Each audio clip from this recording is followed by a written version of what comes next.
Le 23 septembre, vous aviez une manifestation sur Paris contre les violences policières où vous avez des collègues qui passaient par là. Leur véhicule a été attaqué.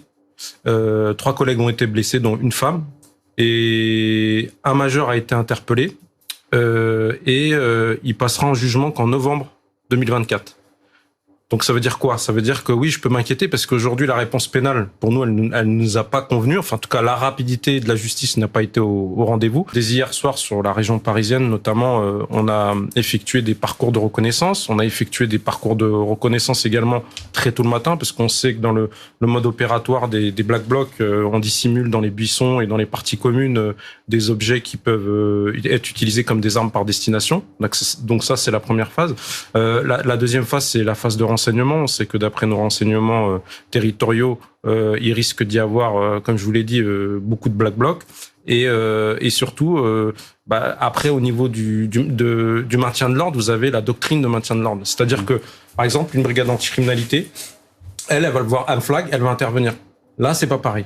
Malgré que vous voyez un flag, vous agissez qu'en commandement. On est très fatigué, je vais pas vous le cacher. On va avoir des restrictions le 30, on va avoir des restrictions le 7, parce qu'on n'est pas à l'abri qu'il y ait une manifestation de colère d'un côté ou comme de l'autre.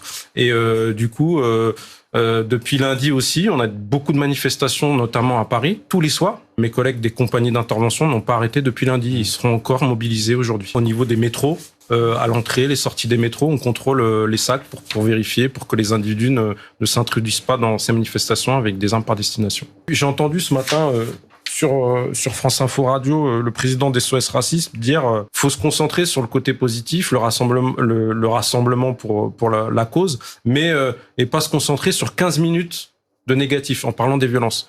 Moi, j'ai envie de dire à cette personne qu'elle se trompe en fait, parce que quand moi j'ai vu mes collègues à terre pendant les manifestations contre la réforme des retraites, un collègue qu'on a tenté de brûler vif, ça se passe en 5 secondes en fait.